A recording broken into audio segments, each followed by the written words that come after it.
यह कहानी शुरू होती है जहां लोगों को जमीन पर एक बहुत बड़ा निशान मिलता है। यह निशान देखकर ऐसा लग रहा था कि जैसे कोई बहुत बड़ा जानवर यहाँ से गुजरा हो। पुलिस इस निशान की जांच करने लगती है, लेकिन कोई भी नहीं समझ पाता कि यह निशान कहाँ से आया है।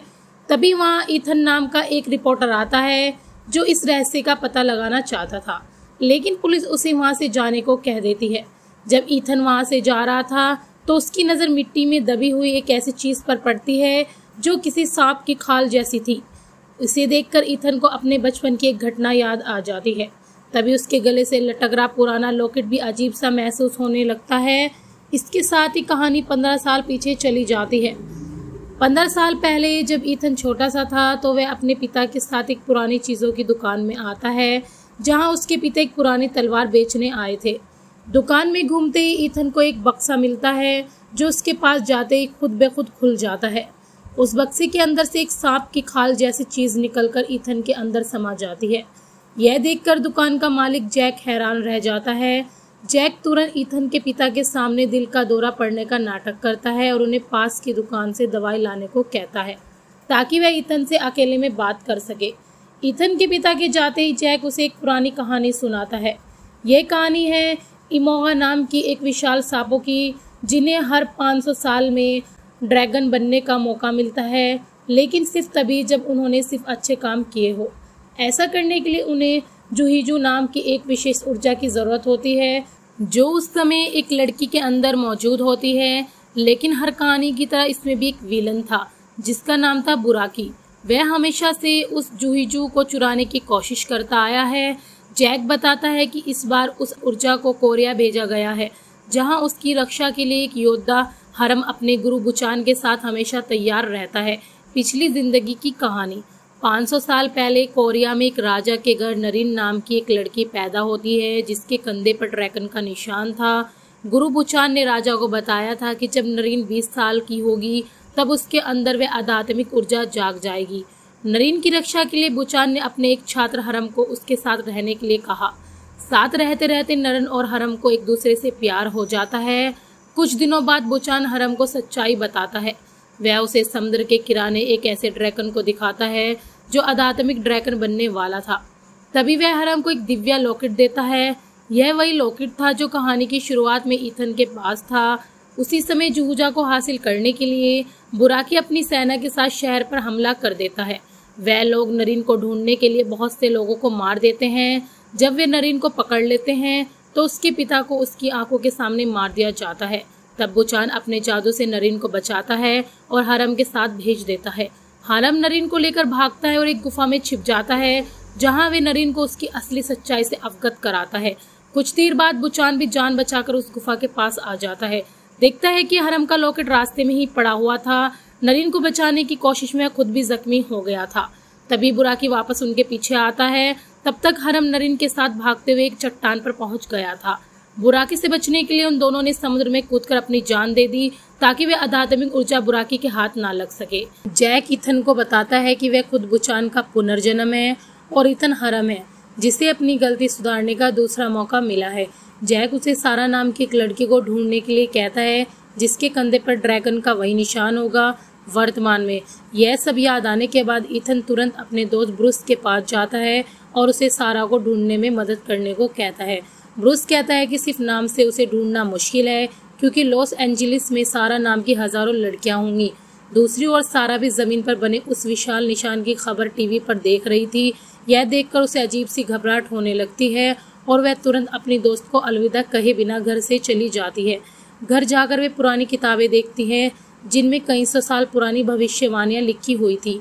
कुछ देर बाद जब उसकी दोस्त बर्डी उसके घर आती है तो वह देखती है कि सारा ने पूरे घर में कागज के ताबीज लगाए हुए हैं जो किसी बुरी शक्ति को दूर रखने के लिए इस्तेमाल किए जाते हैं।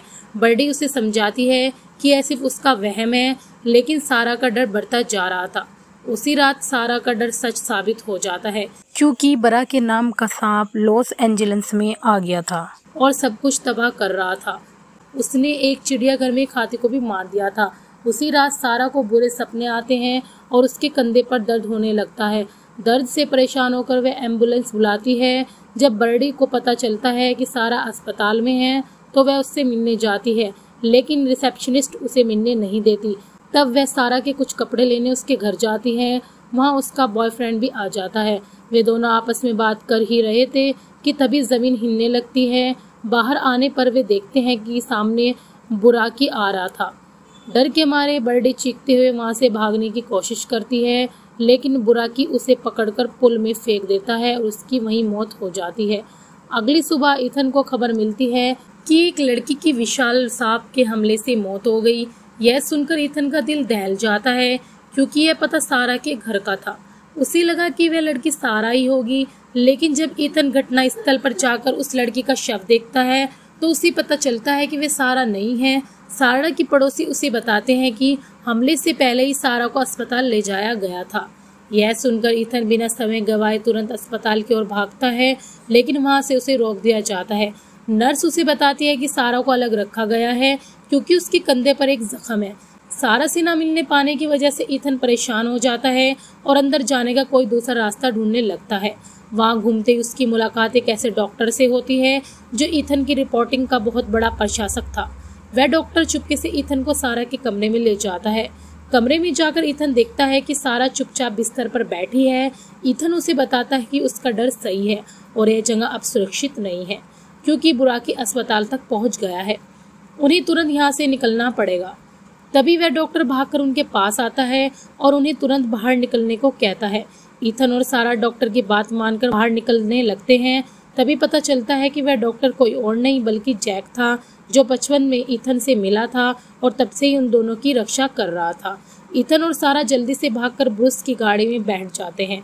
ब्रूस भी तुरंत वहां से निकल जाता है, क्योंकि वह सांप सब कुछ तोड़ता हुआ उनका पीछा कर रहा था। किसी तरह से वे लोग अस्पताल से बाहर तो निकल जाते हैं, लेकिन बुराकी अभी भी उनका पीछा कर रहा था। रास्ते में अचानक ब्रूस एक आदमी से टकरा जाता है। गाड़ी रोककर जब वे देखते हैं तो उन्हें पता चलता है कि वह आदमी असल में बुराकी का एक जर्नल है, जिसका मकसद सारा को पकड़ना था। ईथन और ब्रूस उसे रोकने की कोशिश करते हैं, लेकिन उस जर्नल की जादुई कवच के सामने उनकी कोशिशें बेकार साबित होती है। तभी एक और गाड़ी तेजी से आती है और उस जर्नल को टक्कर मारकर गिरा देती है। उस गाड़ी में बैठी औरत ईथन और सारा को अपनी गाड़ी में बैठाकर वहां से ले जाती है और उन्हें एक सुरक्षित जगह पर छोड़ देती है। बाद में वे खुद जैक में बदल जाते हैं, जिससे यह साबित होता है कि वे अब भी उनकी मदद कर रहा था। इसके बाद ईथन और सारा एक समुद्र तट पर जाते हैं। सारा अभी भी उलझन में थी, क्योंकि उसके सपने, उसकी पुरानी यादें, सब कुछ उसके लिए एक भयानक पहेली बन गई थी। उसे लग रहा था कि कहीं उसका दिमाग खराब तो नहीं हो गया है। तब ईथन उसे एक मनोवैज्ञानिक के पास जाने की सलाह देता है, जो दबी हुई यादों को बाहर निकालने में माहिर था। ईथन उससे वादा करता है कि वह हमेशा उसका साथ देगा। इस दौरान वे दोनों समुद्र तट पर एक दूसरे को चूमने लगते हैं, लेकिन ईथन के मन में एक डर था कि अगर सारा सच में जुहिजू की रक्षक है तो उसकी किस्मत में सिर्फ मौत लिखी है। इसी बीच शहर में हो रहे लगातार हमलों ने सरकार को संकेत कर दिया था। उन्हें शक होने लगा था कि सारा ही उन हमलों की वजह है। सरकार के कमांडर ने अपने अफसरों से कहा कि अगर हालात काबू में नहीं आए तो उन्हें सारा को मारना पड़ेगा। दूसरी ओर बुराकी का जर्नल पुराने जादुई किताबों का इस्तेमाल करके नए नए राक्षस बुला रहा था। अब उसके पास राक्षसों की एक पूरी फौज थी, जो सिर्फ सारा को पकड़ने के लिए काम कर रही थी।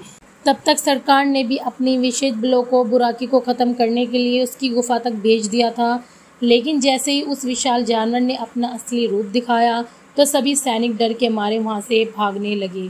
गुफा से बाहर आने के बाद उन्होंने उस बड़े सांप पर गोलियां चलाई, लेकिन उन गोलियों का उस पर कोई असर नहीं हुआ। उस सांप के जर्नल ने अपने जादुई हमलों से सभी सैनिकों को मार दिया।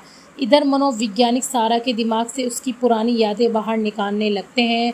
धीरे धीरे उसे अपने बचपन की और पिछले जन्मों की यादें वापस आने लगती है। तभी उसकी अधात्मिक शक्तियाँ जाग उठती है और उसके चारों ओर एक चमकदार रोशनी फैल जाती है। यह देखकर ईथन हैरान रह जाता है। इसके बाद जब सारा को होश आया तो उसके चेहरे पर थकान और घबराहट साफ दिख रही थी, लेकिन जैसे जैसे उसकी ताकत वापस आई उसके अंदर की रोशनी भी चमकने लगी।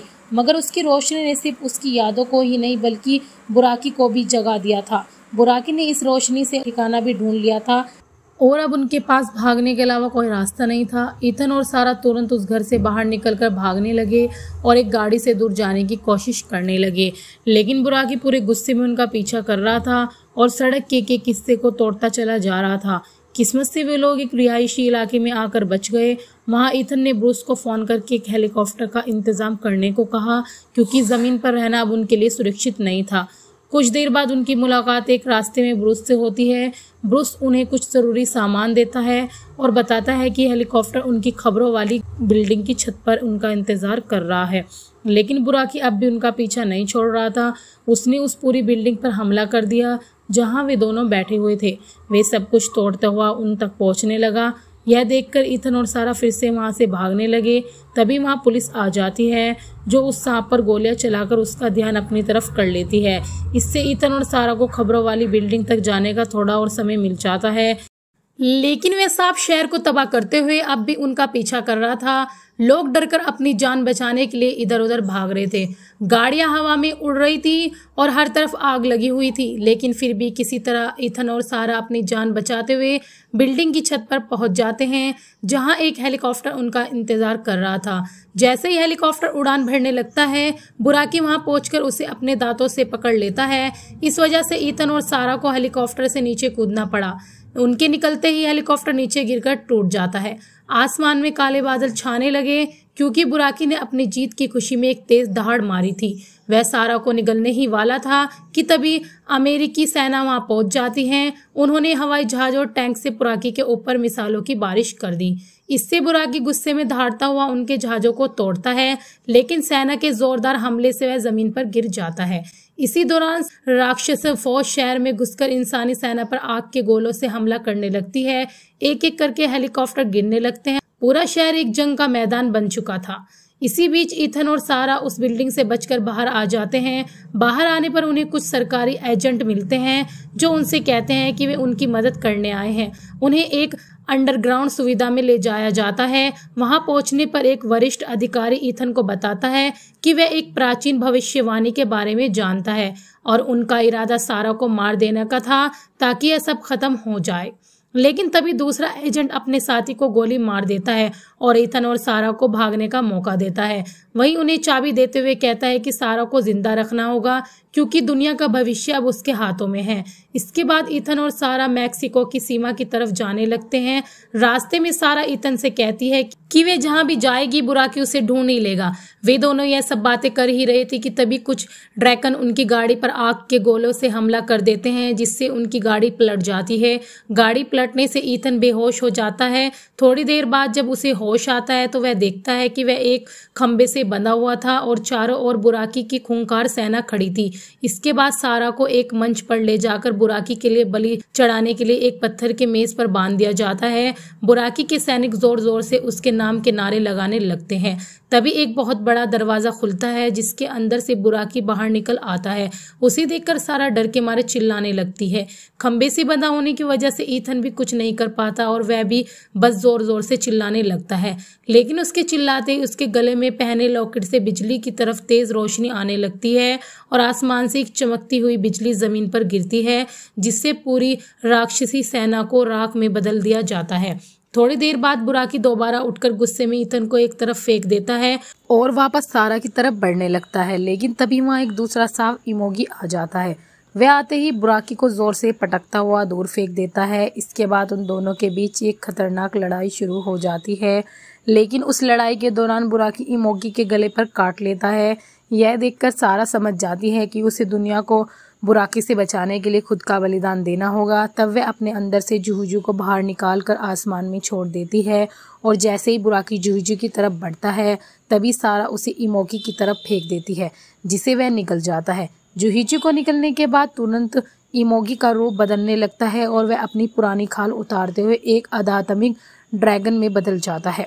इसके बाद वह एक तेज दहाड़ लगाते हुए बुराकी पर हमला कर देता है। बुराकी लड़ने की कोशिश करता है, लेकिन इमोगी की ताकत के सामने वह टिक नहीं पाता। ड्रैगन बन चुका इमोगी बुराकी के मुंह में एक बड़ा सा आग का गोला मारता है, जिससे बुराकी अंदर से जलकर राख हो जाता है और वहीं मर जाता है। आखिरकार कई सालों बाद इमोगी यह जंग जीत जाता है। इसके बाद वह ड्रैगन सारा के पास आकर वापस जुहुजी को उसके पास छोड़ देता है, जिससे सारा की आत्मा एक चमकती हुई रोशनी में बदल जाती है और वह उस जुहुजी में समा जाती है। इसके बाद वह ड्रैगन आसमान की तरफ उड़ता है और आखिर में बादलों में खो जाता है। सारा को अपनी आंखों के सामने गायब होता देखकर ईथन की आंखों में आंसू आ जाते हैं। तभी जैक पीछे से आकर कहता है कि तुमने सही किया, और इतना कहकर वह खुद भी हवा के साथ मिल जाता है। भले ही ईथन अकेला रह गया था, लेकिन उसने एक नई जिंदगी का दरवाजा खोल दिया था। इसी के साथ ये कहानी यहीं खत्म होती है।